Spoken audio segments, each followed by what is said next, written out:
For our COBT friends, it's Maynard, Mike, Arjun, and Todd, and we've got something really exciting and stimulating, and it's going to be a lot of fun. I like to think it's always that, but this week is really special.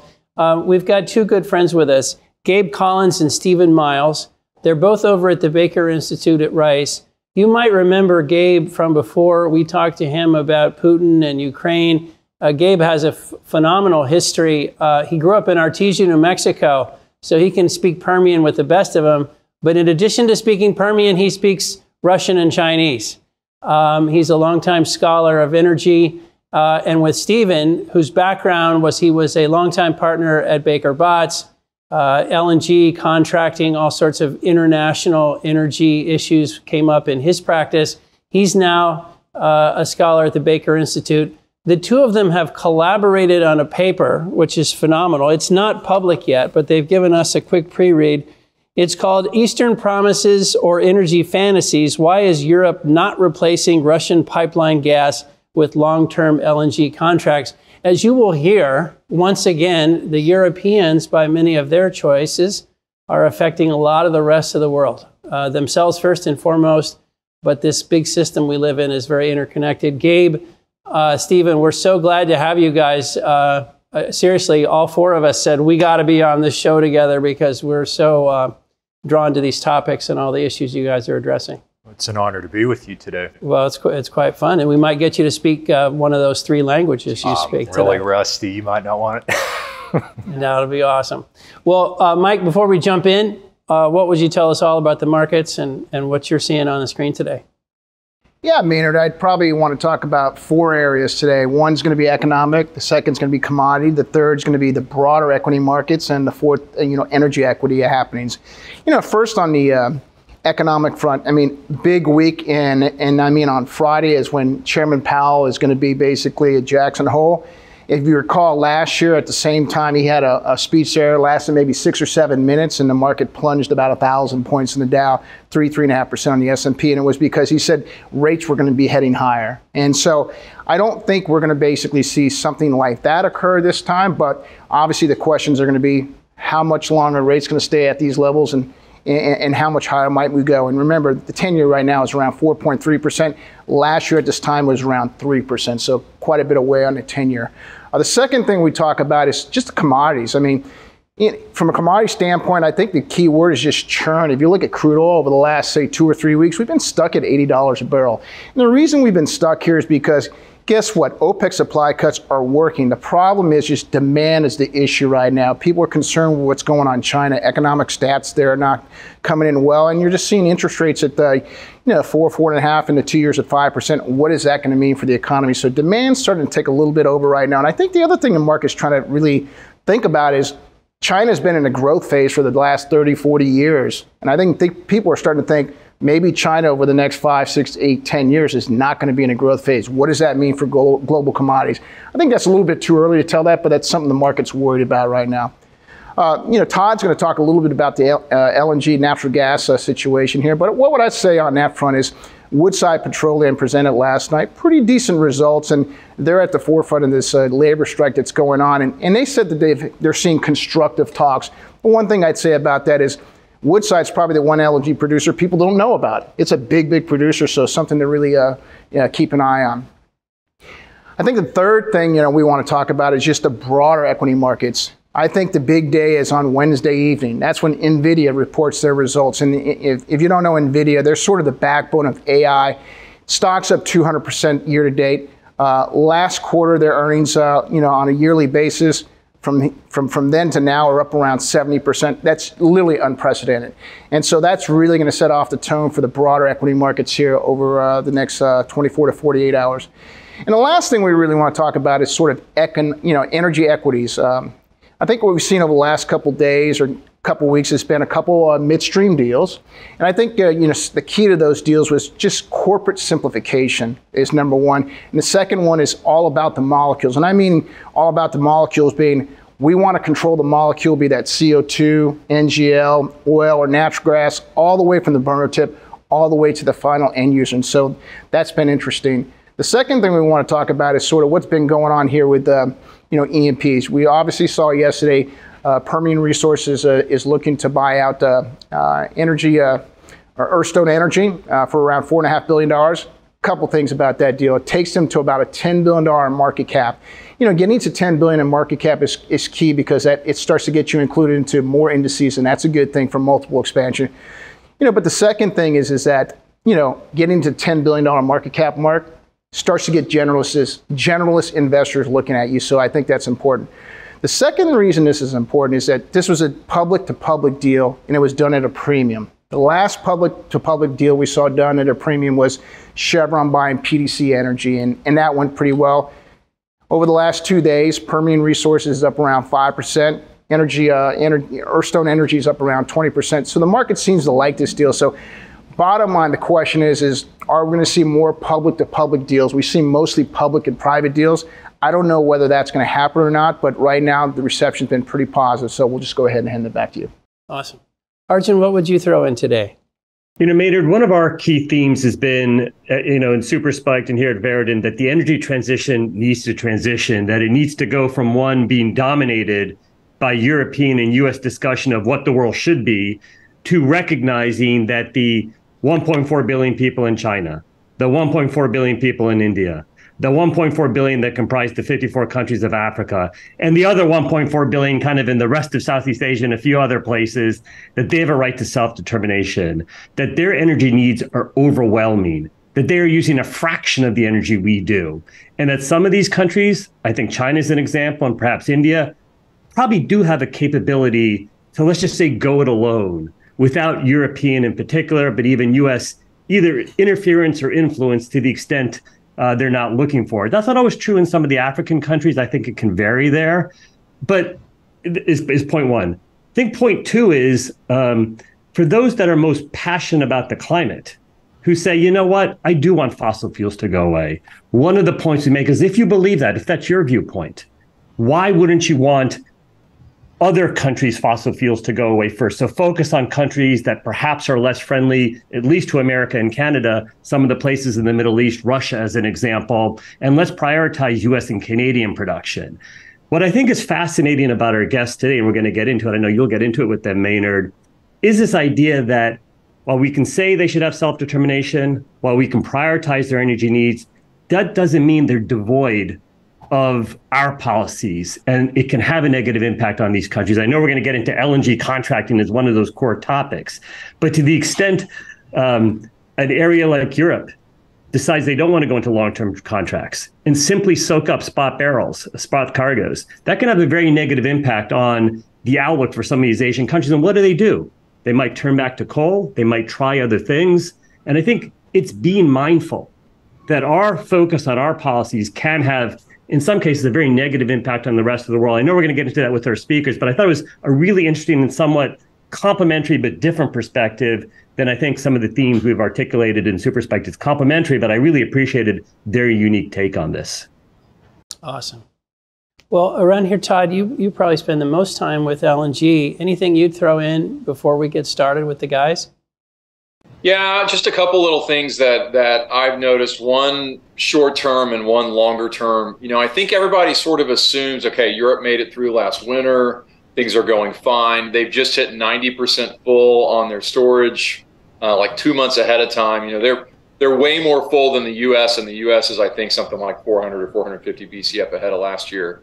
But Mike mentioned it, this Australian strike potential for some of the big facilities in Australia, you know, shot European gas prices up like 20% overnight when the news broke that might happen. And I think it just reinforces that even though sort of the short term might be that things are fine, I mean, the supply demand balance in Europe is still extremely tight. And there's really no way to fix that for the next couple of years until you have a bunch of new LNG facilities come on. So I just think we can't lose sight of just, you know, where they are from a supply demand perspective.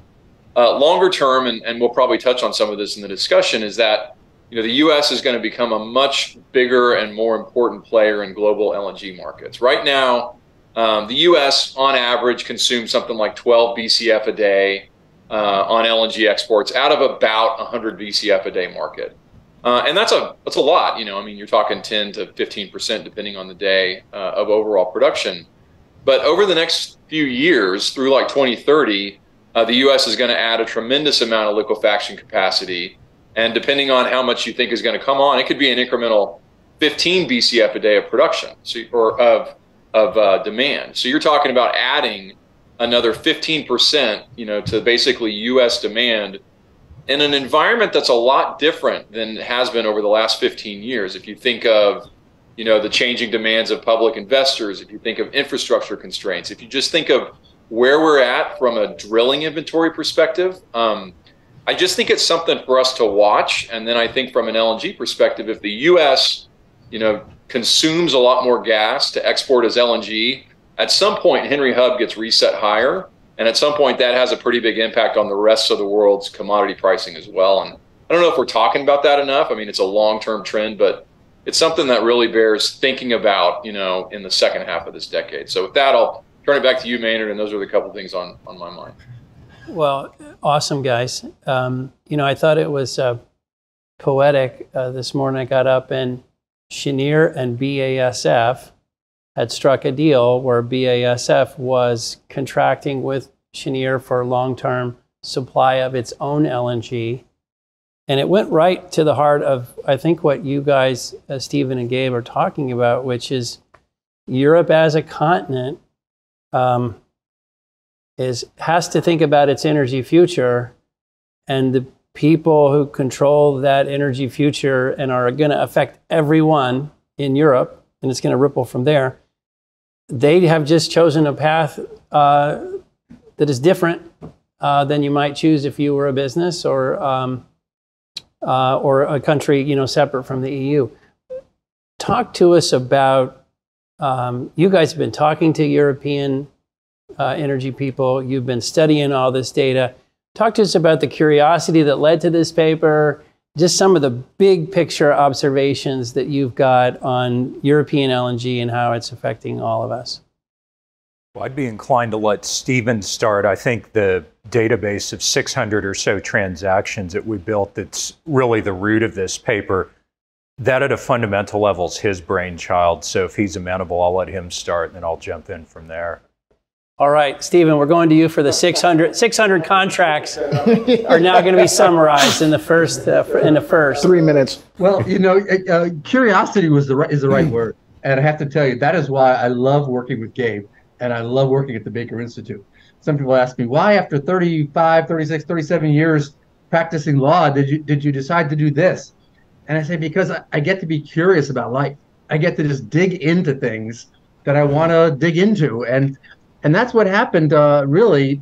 We started this this particular thread. We were looking for something else. And I was deep in the data, as Gabe says, 690 some odd LNG transactions. And I was looking for something else. And I started to notice all of these smaller China transactions in the run up to the invasion of Ukraine in 2022. And when I started to put it all together, I realized that although each one of them was small, some 22 transactions by 12 different entities, 8 of which had not previously, as I recall, had not done LNG transactions in a meaningful way before, 11 of which were state-owned companies in China, came to 91% of all the long-term contracts that were signed in the 6 months before the Russian invasion of Ukraine. And we were kind of astounded. So that led to the paper that we published in Foreign Policy, basically asking whether China could really be a neutral arbiter of the Ukraine invasion, the Ukraine war, since it had indeed taken at best a financial position, taking a lot of the LNG off the table. And the LNG that they bought was the LNG that was first going to be available in the next year or two, and it would have been available to Europe, so that when Gazprom cut off gas to Europe and Europe looked in the cupboard for more energy, the cupboard was bare. Steven, can I just ask you, the 600 contracts that you're talking about that you examined, what was the time frame of that data set? This was Bloomberg data, And this was the list of all long-term LNG transactions in the database going back 25 years or more. Okay. And what China's purchases weren't just aberrant in that 6 months compared to the world, they were aberrant by China's own behavior. It was twice as much as they had ever bought before in a full year, let alone a 6 or 7 month period. It was multiples of their average. A number of these companies had never bought before, and so on and so on. So it just raised a bunch of questions. And in the paper, we identified some possible explanations in China's favor. We addressed, could it be that China was trying to be more climate friendly and was substituting coal, gas for coal? Well, we addressed that. In fact, China was increasing more coal and was declaring that coal was the future and things like that. Could it be that they were trying to buy more American and fulfill obligations under the Trump U.S.-China trade agreement? Well, they didn't fulfill many of their other obligations. That didn't quite make sense. And we went through a number of those, and at the end, there did not seem to be another explanation that made sense. From that, we then pivoted back to what we were really looking for originally, which was, okay, Europe lost all this LNG, all this gas, rather, from Russia, somewhere between 150 to 200 BCM of gas. What have they done? How have they filled that hole? And we started to refer to it as a donut hole. And then, as Gabe knows, I'll hand it over to him here. We started to realize it was actually more of a Grand Canyon because the amount of purchases, long-term purchases that Europe has entered into since the war began is relatively small compared to the size of the hole. And so they are, it looks like they're relying upon spot LNG for somewhere between 50 and 60% of their gas needs. But Gabe, I'll hand it over to you. That's exactly the case. They're basically taking an approach, for the most part, and we can talk about the BASF transaction or what it might mean here in a second, but it's really an approach fundamentally of we will outbid everyone else on the market to get cargoes. And at the risk of getting in trouble, I think if we were thinking about popular music, you think of Bon Jovi's song, Living on a Prayer. There's a very strong aspect here because they're so exposed to the spot market, and there's huge effects that come from this.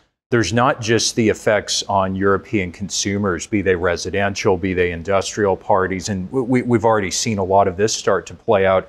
There's also really deep long-term impacts for the energy transition.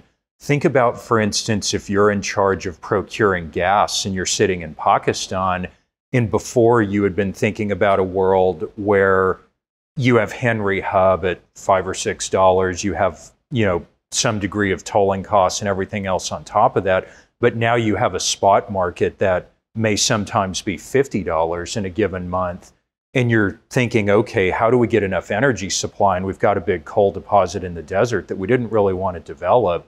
But maybe now, if you think the next 5 or 6 years look this volatile, you may make a very different decision. Okay, so there's so much going on here.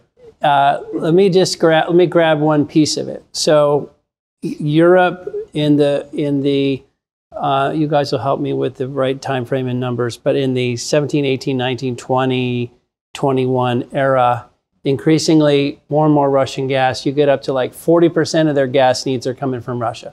So as a continent, you become dependent. Yes. Okay, then there's this period that you guys have studied, 6 months leading up to the invasion, where you could argue like trouble is brewing, right? And this same community says, well, even though trouble's brewing, we're not doing anything.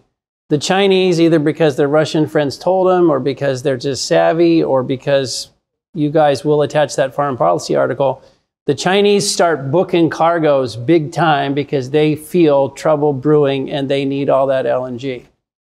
So now, that's the second phase of European approach. Now we're in the third phase, which is post-invasion. And the observation is they're still not booking a lot of long-term LNG to take care of their energy needs. And we're all asking, this is now the third shot at this. Like, why are you still doing this? And it's having all kinds of implications. Is that a fair? I just want to kind of crystallize it, I guess, in our minds as we think about the framework of this discussion. I think it's basically fair. You have, if you're looking at sort of the mid-teens period, and we'll use 2014 as the year because this is the year, and obviously we're looking with the benefit of some hindsight now, where you ask, after Crimea was invaded and seized, why would you want to deepen your dependence on this supplier? But that's exactly what happened. And then I think to be fair to the European side, there's a few reasons. One is there were assumptions, I suspect, that have been debunked by recent events that would be kind of the end of things and it would stop there. Another thing that happened is we saw, among other things, the Groningen field in the Netherlands, which was a big source of domestic gas production within Europe, started having accelerated seismic activity. They reduced production. The North Sea, you saw production decline. And so where do you go for cheap gas beyond that? It's the projects coming out of Russia. So phase one, yes. Then the lull period that you mentioned where the Chinese were very active in the run-up to the war. And then I think maybe the most puzzling period of all is sort of this ongoing war period where it's very obvious that normalcy is far in the future, if ever. And so why still the hesitance to sign on to long-term deals? But is it fair to say it's a little bit like Europe Inc., the business community, and certainly the consumers, but Europe Inc., the procurement department for Europe Inc. seems to be run by government people who are waiting a distaste for long-term contracting of a fossil fuel. They are weighting that heavier than they are factoring in, wait a minute, we got to have steady, predictable prices. Wait a minute, if we don't have reasonable energy, we're going to lose industry. Wait a minute, we could be introducing more geopolitical risk. Wait a minute, we may hurt climate in the developing world. Is that fair to, I know that's a gross, simplification, but it sort of feels like Europe Inc.'s procurement department has a pecking order that may not be helping them. Well, I'm going to be the fish that purposely bites the bait on this question because I think your question illuminates actually a fascinating irony here in where this may cause us to jump a few steps ahead temporally. But if you think about Europe, what's really fascinating is there's this very strong ideological overlay that, hey, we're going to go all to wind and solar, we're going to leave fossil fuels behind us. That's all coming from the governmental level. We get this flavor full force, and we have EU delegations and others come through. On the corporate level, it's very interesting. I think it's harder to speak conclusively because clearly they feel the ideological pressure, but it's going to be very interesting as the bottom line continues to get squeezed. And this is where I think the BASF deal comes in, is you start thinking, okay, which squeeze would I rather deal with? The squeeze of a phone call or maybe a conference remark or something from EU officials that are unhappy that I went and procured gas long term? Or do I want unhappy customers? Do I want workers who are fired because I had to move a plant to China or the US Gulf Coast or the Middle East?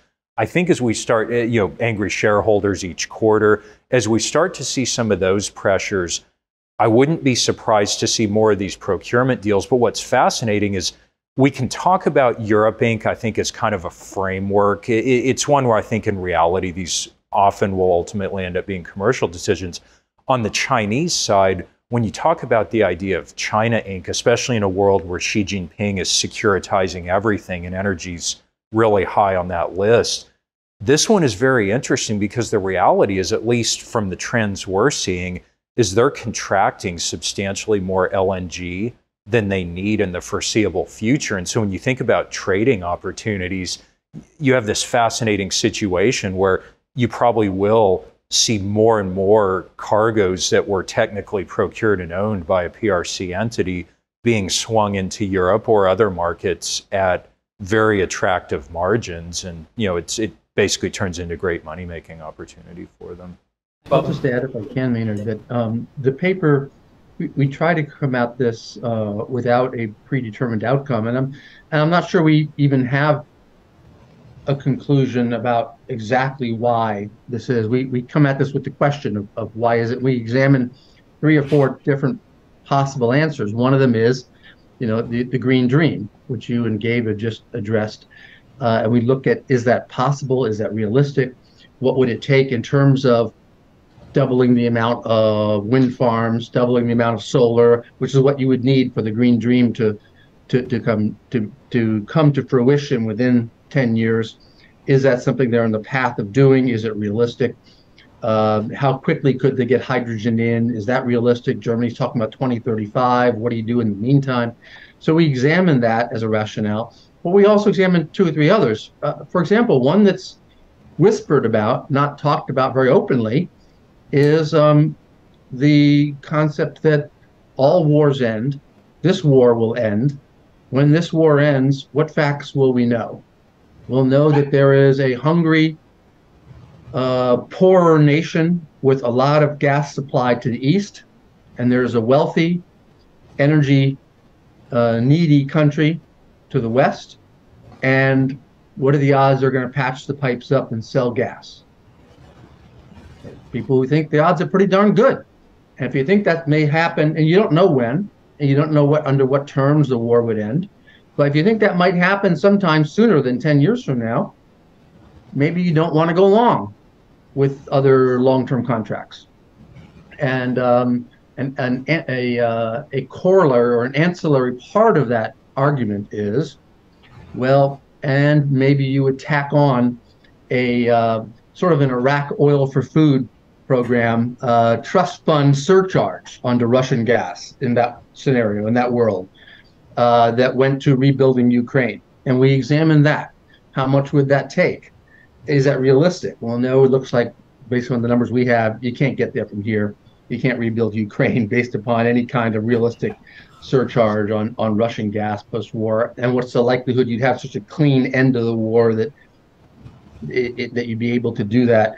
So we do address that as an alternative, but it is one that is whispered about, particularly on the other side of the pond. And we have to at least acknowledge that that's out there as a possible reason.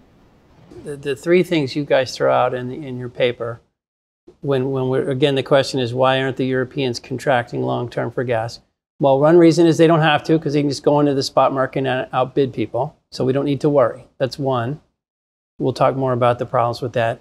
You just hit, Steven, the other 2, which is it might be that renewables and alternative energy shows up and replaces all this gas. So why contract for it? That would be another theory.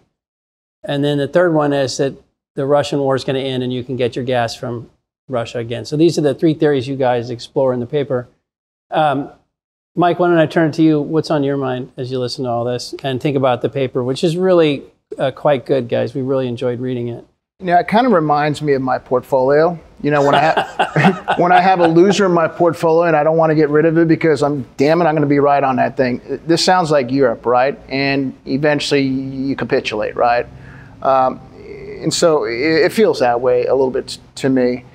I guess one of the things I'm thinking about, maybe it's a little off subject, but Todd and I were talking about it a little earlier. I mean, we're going to have a lot of liquefaction in the U.S., but what no one really talks about is, how are we going to get it to the coast? I mean, it's going to be a lot of molecules to move to the coast, and it just seems like the permitting and everything else is just getting tougher and tougher. It's not like it was 10 years ago.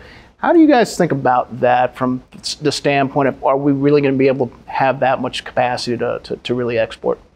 No, that's a great one. There's a couple angles. I'll do the usual lawyer litigator trick and also fold on a little bit of something else I wanted to inject in, but it goes with your permitting end. But yes, it's a huge question. I mean, you look at some of the new developments we see, for instance, in the Utica, you see some of the things EOG and other companies are looking to do there. We know the resource base that we have in the Marcellus, but we also know that despite those fields just being a few hundred miles from tidewater on the East Coast, it's going to be very difficult to get any sort of meaningful volume to tidewater, and it may be even more difficult still to build a liquefaction facility, which makes the Gulf Coast key.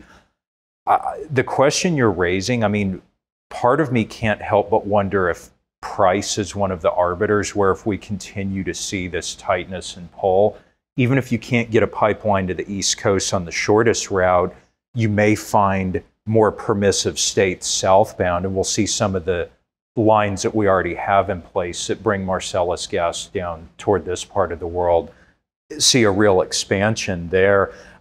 The other angle that I think is really interesting, and there's really two, is, one is seeing kind of just how development of our resource base continues to progress here in the Permian and Texas and some of the southern basins, but also thinking about with the continued penetration of renewables, and maybe also, 5, 6, 7 years from now, you start thinking about more of these small modular nuclear technologies. Do some of these things also free up more molecules? I think there may actually be multiple pathways, at least if you're speaking as an American energy optimist, which I inveterately am. And I think the stat you guys use in the paper, of the 12 BCF that we're exporting now, I think you said 70% is going to Europe. Was that the number? It's going to vary month by month. I'd have to go back and look, but it's a substantial portion. Okay. We sent 74% to Europe in the first 4 months after the invasion. It's much less now because storage is basically full, as you noted. But it swings, which is exactly what the U.S. contracts are supposed to do. They're destination flexible, so it swings for where the need is greatest and the price is highest. One of the things that kind of stood out to me since I was born and raised in Panama is like the canal has very, very low levels in the lakes there, and it really kind of goes to the point of, how do you basically, as a producer or even as a buyer, how do you just start to think about sort of the Atlantic trade and Pacific trade? How do you balance that over time? Any thoughts about that? That's a great one, because the problem is it's so hard to build on the U.S. West Coast. I mean, the rational solution, you think of all these big pipelines we already have that take natural gas to California and have for decades. If you went along those same corridors and had liquefaction terminals, but I think, and especially with two lawyers on here, we know that would be the Lawyer Full Employment Act, like squared or cubed, to try to build a large facility in California. So I think probably what it may amount to, if the prices supports, you see a lot more traffic moving through Suez or down around the Cape of Good Hope. And 3 words for you. Cape Horn. Mexico, Mexico, Mexico.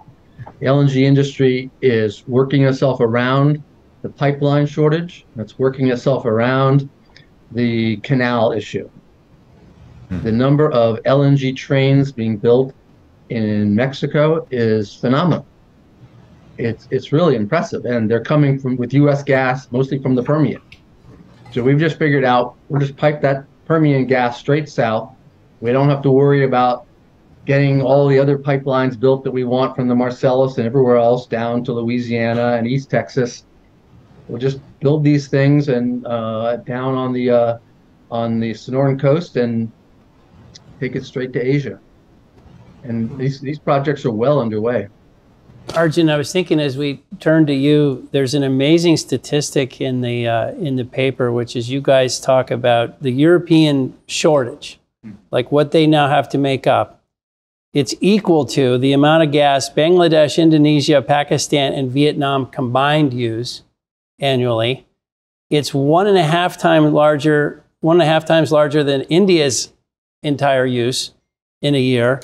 And it's 4 times larger than the gas use in all of Western Africa. So this is a deficit. They are coming up short. So when you talk about entering the spot market, Arjun, I felt like this is right in your wheelhouse.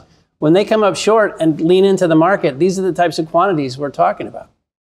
I think certainly these Asian countries have taken notice. They saw what happened last winter. They can see how bailed out Europe was from a warm winter, and they're saying, that's why we're doing coal. The idea that coal is going to go away anytime soon, when you have these types of dynamics, it's why we think coal demand continues to grow. But I wanted to circle back to a point, Maynard, you started with it in the BACF contract, and Gabe touched upon this, I think Steven as well, this maybe just growing dichotomy or unease between European policymakers and some of the industrial players out there. And I see it in a lot of the meetings I go to. You meet with people who are involved with EU policy, whether it's policymakers themselves, academics, other experts, and it's almost shocking the degree to which they believe we don't need gas because, quote, clean hydrogen, whatever that really means, is going to be there by 2030, not not 2130, but 2030. And if not clean hydrogen, we're also going to have plenty of wind and solar. And why would we contract for gas when we have all this great new stuff to go? And I believe the policymakers actually believe that, because I've heard it enough times now. Yet you see a for sure an unease amongst the corporate world. And I think what I find interesting about the BASF contract, and I've not talked to BASF, and we don't need to speculate specifically on their intentions if we don't need to. But what I'd say is oftentimes, if you look at Japan, if you look at China, there is this idea of a company kind of, quote, buying LNG, but it's really on behalf of the country.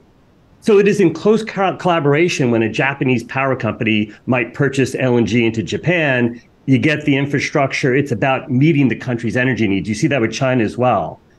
This idea that a singular German company is going to contract for LNG somewhere, it's an odd hedge if that's what it is.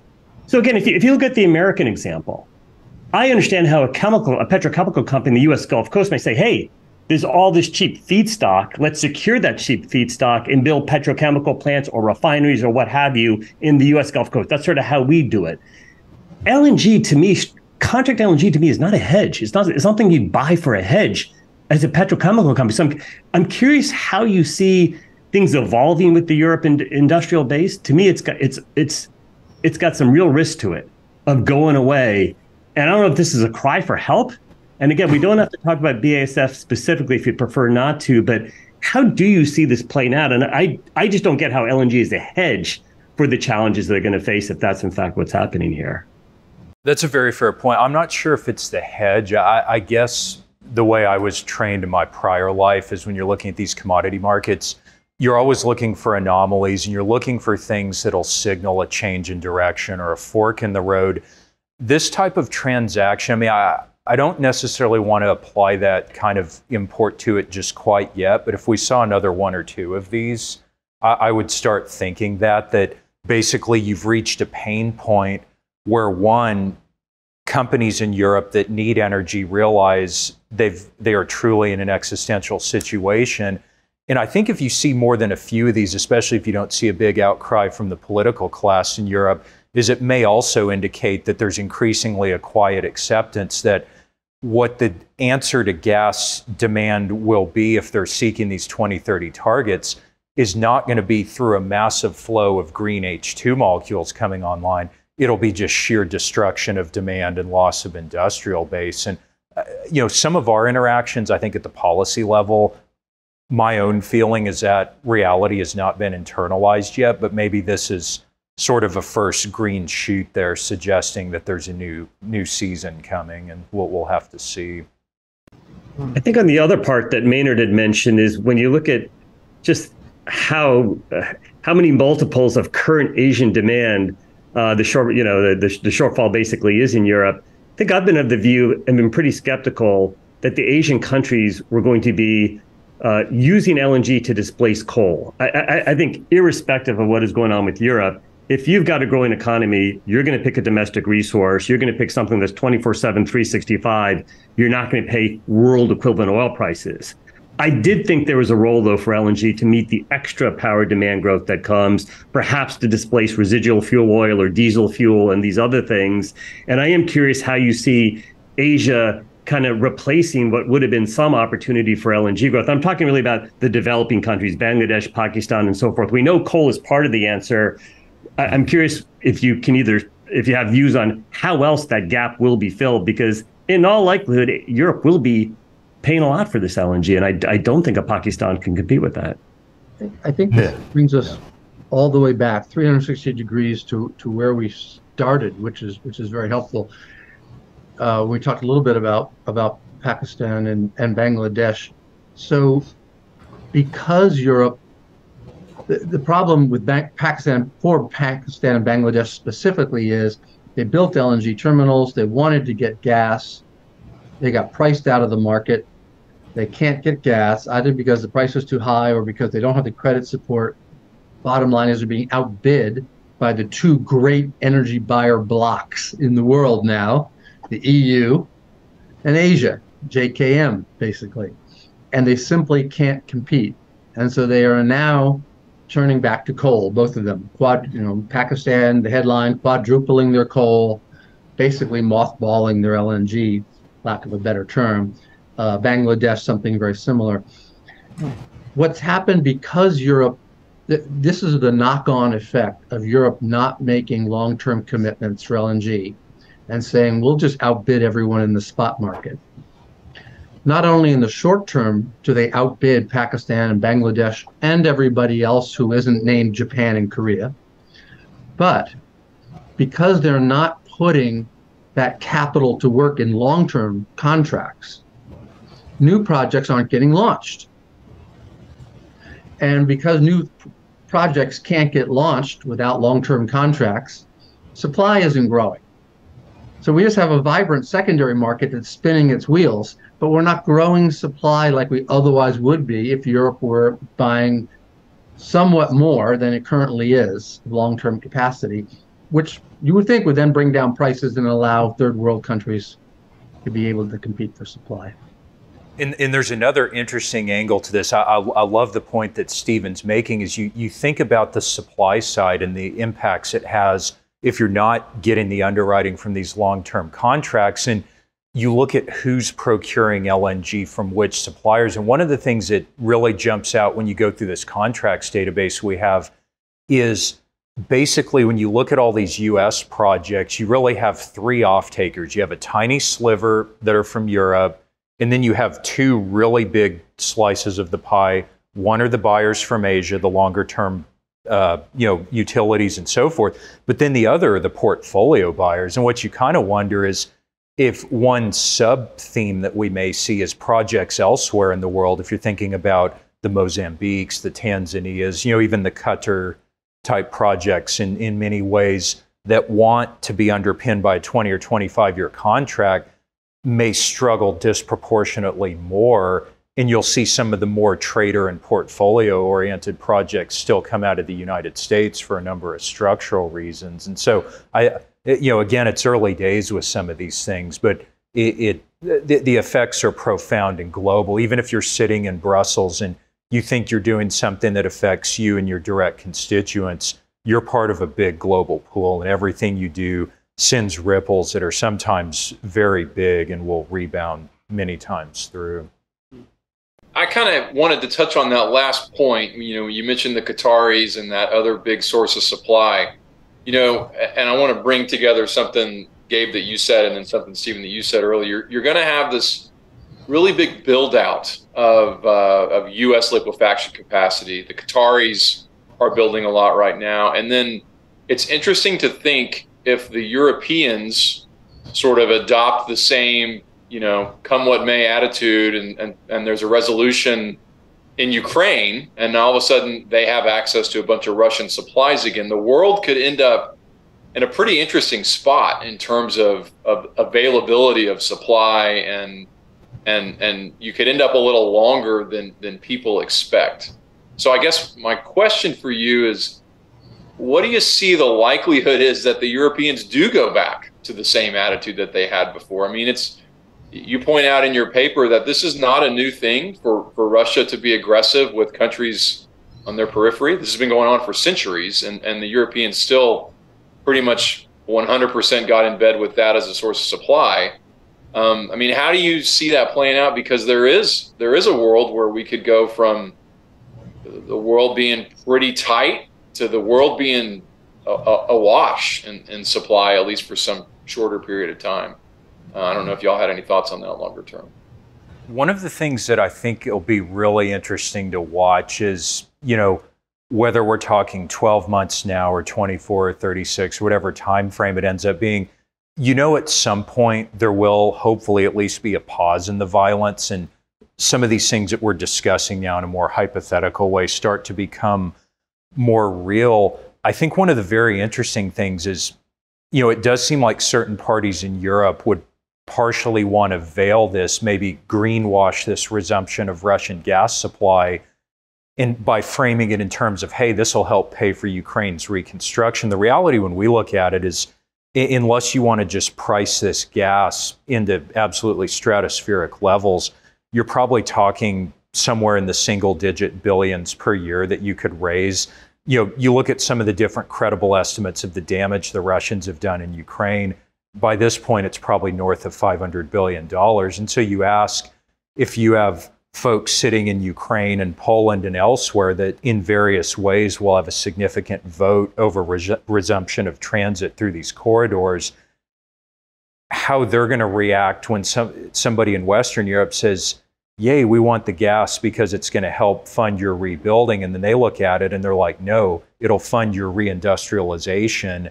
And it'll maybe, if we're lucky, in 50 or 60 years, we'll start to be partially made whole for the damage the Russians did. I think there's going to be a real clash over that. And I suspect after the way things have gone over the last 18 months or so, as folks in Eastern Europe and Ukraine may ultimately be a lot less deferential to interests in Germany and France and elsewhere than they would have been, before this horrible tragedy happened.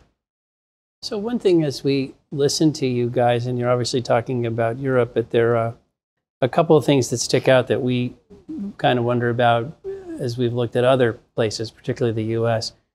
One is this trend where businesses are starting to take control of their own energy supply because they're worried about the decisions being made by, whichever government body is affecting that. That trend is visible. But the other one that's really interesting, and maybe help us understand this in Europe, is when you guys paint this picture, it sort of feels like the political authorities are not concerned about the political fallout of higher prices on citizens and businesses closing. Like, it just doesn't seem like, is that a fair, I mean, I know they're concerned about that. I don't mean to sound cavalier, but they must not, and we see that here a little bit in terms of power professionals worry more about the flavor they're choosing, not professionals, but power. Sometimes the decision makers are worried more about the flavor they're choosing and less about, what if it goes off or what if it's too expensive? Mm-hmm. Is that fair? Is that what's going on with political bodies in Europe, that they're not worried about these decisions coming back to hit them? Steven, do you want to take a crack? I have a fairly blunt set of thoughts on that. I'll let you go first. Well, I think they care if they have a nice evil villain like the United States that they can blame for it. So last September, French president famously excoriated the United States and said we were being an unfriendly nation. We were war profiteering and charging exorbitant prices for LNG, and sort of whipped public up into a frenzy. German Minister of Economy Habeck basically said some similar things. And European TTF prices, gas prices at their hub, were 4 or 5 times what Henry Hub is in the United States, and that was the data point that they used. We published a quick little snapshot paper in Forbes that said, who's responsible for exorbitant gas prices in Europe? Hint, maybe not who you think. And we pointed out that virtually all U.S. LNG is sold on an FOB, free on board basis, which means we load the tankers at the port in the United States. We transfer title, custody, and control there. Almost all of our contracts for sale are priced based upon Henry Hub prices with a fixed liquefaction fee. And then we wave goodbye to the tanker, and the buyer takes it pretty much wherever the buyer wants to take it and charges whatever upcharge it wants for the market it takes it to. So who was it, in fact, we looked at the data, and who was it, in fact, who was taking our Henry Hub-based LNG, importing it into Europe and charging TTF prices at 4 or 5 times? Well, we didn't want to name names, but we said it's the largest European energy companies based in Paris, Lisbon, Germany, Madrid, Portugal, Milan, London, The Hague. These are the ones who are marking it up 4 or 5 times. So that's fine. We don't have any problem with that. That's the way U.S. contracts are structured. They take the risk. They can make the arb value on it. We don't have anything against them doing that, but don't blame us. Don't look across the ocean. Just look down the street. Well, and it's a global market, and this is what one of these cargoes is worth. And if the Europeans don't want it, the Chinese will buy it. That's right. But if you think that they're gouging you, talk to them, not us. Our folks are making a fraction of that price. So anyway, that's sort of that ended there. To the larger question, I don't know. It's what the politicians care about. That's a very difficult question. They care about many things, I'm sure, and I'm sure they do care about the growing deindustrialization of Europe, based upon the complaints that we've heard about U.S. trade policies, which Gabe and I have heard. They care a lot. They see deindustrialization going on in Europe, and they want to think that it's our fault for a variety of reasons. So they care. Whether they care enough to address their energy policies, I don't know. Well, and Gabe sounds like he's got a zinger for us, maybe. But I mean, but when you think about it, between cheap gas, much cheaper gas, and the IRA, if you are a European industrial competing with an American competitor, like that is like, wow, that's a double whammy in terms of your own competitiveness. But what were you going to add, Gabe?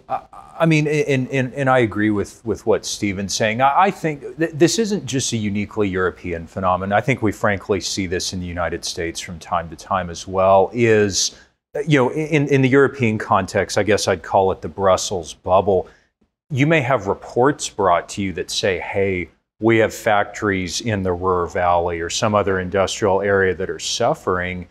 But if you're in a highly paid position in Brussels, you're insulated from all the normal aspects of outside life. Probably in a lot of cases, you don't even necessarily go to the grocery store very often and buy your own food or fill up your own car.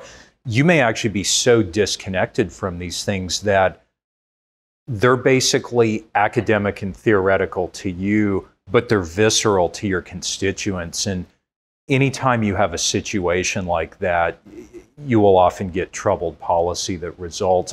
It's something where I don't perceive any malice or any sort of intentional neglect or anything like that. But I think by dint of being cocooned off from the concerns that a standard person would face in their day-to-day life, it makes it very hard for them to understand these things. And I don't want to, I guess what I'm struck by is the European Energy Authority that announces a long-term natural gas contract.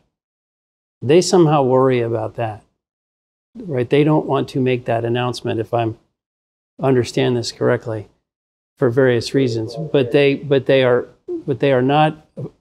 less afraid of these other things, I guess. Is maybe that's an unfair judgment, but I mean, they're afraid of the first one. Well, I mean, you have to decide what you're more afraid of. Are you more afraid of a pressure group coming after you because you're not perceived to be green enough? Or are you perhaps more afraid of what happens when you run short of critical energy supplies? Thank you. Whether it's acutely, for instance, in the winter during a hot part of the summer, or if it's on a longer term, more chronic basis, and you look back 5 years thereafter and say, where did my industry go? And the answer is this happened on your watch. And if you would have locked in energy supplies at a price that allowed your companies to be more competitive globally, it might not have happened.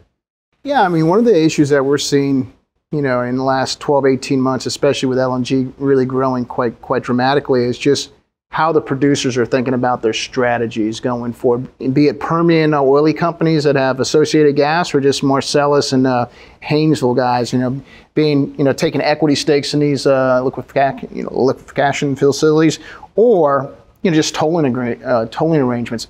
How do you see that unfolding over the next 12, 18 months? And what are some of the advantages, disadvantages, and sort of pitfalls to that?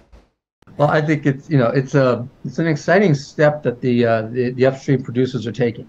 It really is a sea change because it's been, as you all know, far better than I. That up until now they've really just been selling at the flange, and so the idea of wanting to see that through to the midstream, if not all the way to the downstream, is really an important change.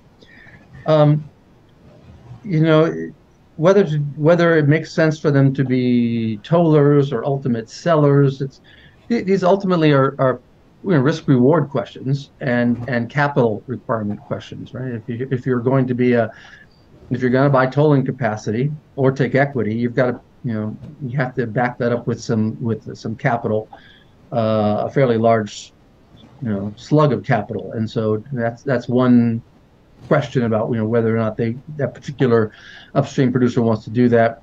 And then whether you want to take risk of actually delivering the molecules to a particular buyer, whether you want to take commodity market risk in the LNG market. Right now, it seems like you can't lose money. But I remember it was just 2017, 2018, when Henry Hub was underwater compared to TTF and JKM. Mm-hmm. So, some of the sellers, some of the LNG buyers were sniffing around looking for ways to get out of their contracts. U.S. contracts. So, it wasn't a very long period. It was only a couple of years there, but that wasn't that long ago. So it's a risk-reward issue. It's different for every company. I don't think there's a single silver bullet solution for any one of them, but it's an exciting step that they're looking to take. And this kind of brings us back to the point that Todd raised earlier, especially if you think about companies kind of going back up the value chain, or maybe to look at it differently, you think about, for instance, some of the acreage consolidation we've seen in the Permian. And, I guess I'll try to avoid naming names. It's not too hard to surmise who it is, who have, multi-six-figure type acre positions out there now. And you think about how things might or might not be different if somebody like that looked to take that big molecular position downstream. That you already see where they take it downstream into their petrochemicals businesses. If they were to take it downstream into the LNG business, I think it's tough to say. I mean, if I were their investment banker, I might actually be tempted to whisper in the ear, look at the rents that people achieved during the summer of 2022 once those cargoes loaded on a ship and went offshore. If you basically became the portfolio player that rolled all this up, yes, you're taking on commodity risk, but you have a diversified business, and now you can basically ride that rent all the way to the offtake point. To do that, you've got to invest another $3 to $4 billion in ships. Yeah. This is a rich man's game, and so how much capital do you have to play with and put at risk? But that's where I think you may end up with this interesting situation, depending on how some of these things play out, where you basically have, you can almost count them on one hand, privately held companies, and then you have, you think of especially Qatar as kind of the leader among the sovereigns, and that might be a pretty interesting way for the world. Yeah, a lot of risks there too. Look at these plants. I mean, you mentioned that company just a moment ago. How many years has their project been under construction? So there are a lot of things that the upstream producer can't control. They're going to get into bed with a lot of partners to do a major LNG deal, and they will not have control over them. There are a number of projects right now being sued by their partners. I'm not going to mention them here. You all know who they are. So this is not a risk-free or a low-risk roll the dice, and there's a lot of capital involved. My brief advertisement: if anyone on this podcast is interested in pursuing this or thinking about this, contact my dear friends at Baker Botts. They'll help you out. You're getting a really fun juxtaposition when you have a transactional lawyer and someone who is trained at a commodity hedge fund and is a litigator talking through this live. That's funny. Arjun, let me try to get you and Todd in for the last couple of questions. Well, I want to hit on the portfolio companies that you guys just mentioned, and those I typically think of as majors, Shell and BP, big traders like Vitol. Particularly the majors, over the last few years, they really talked about pivoting away from hydrocarbons, leaning into sort of new energies. And then you've seen that, maybe pull back a little bit here over the last year or 18 months. How do you see their role, going forward? Do you see them continuing to be large, for lack of a better term, intermediaries in all this? Or do you see them kind of pulling back a little bit? They've been really important both on the marketing and trading front, and then clearly on the supply development front over the years. Well, if you had me in the room with them, I would ask them, how sincerely committed are you to decarbonization and reduction of carbon footprint? And it wouldn't at all be by way of chastising, it'd be by way of saying, the best way we've found to date in the United States writ large is really a testament over the last 20 years is mass deployment of natural gas. You know, we don't necessarily know what our energy system is going to look like in 2035 and 2045 and 2050. But what we know from certainly the last 10 to 15 years is large-scale deployment of gas that displaces coal has a phenomenal positive impact on your emissions profile. So your point, Gabe, just to maybe put a finer point on it, is the multinational huge company that's really committed to decarbonization would be all in to spend all these billions and get right in the middle of all this. I think there'd be a very strong case for it. Interesting. You know, the other thing you guys said in the paper, I just wanted to highlight, it was really pretty interesting, is you said that Europe, in its the borrowings that it took on to subsidize energy in the course of the of basically last winter and the price run-ups, it exceeded the amount Europe spent on COVID, which just, I think we all have COVID and all that spending burned in our brain, but that puts a relative point on it that kind of brings it home how the types of dollars we're talking about here. And there's no vaccine for this one. There is no vaccine for this one. Well, guys, thank you so much. The Baker Institute is doing some really wonderful work. We certainly appreciate our relationship with you guys. We'll attach the foreign policy paper that gets to this. And then when is the full paper going to be out, guys? As soon as I can persuade our editorial folks to finish with it. So hopefully a few days. He's got to get back to the office and see if he can get that done. But thank you so much. Fascinating. Appreciate you all.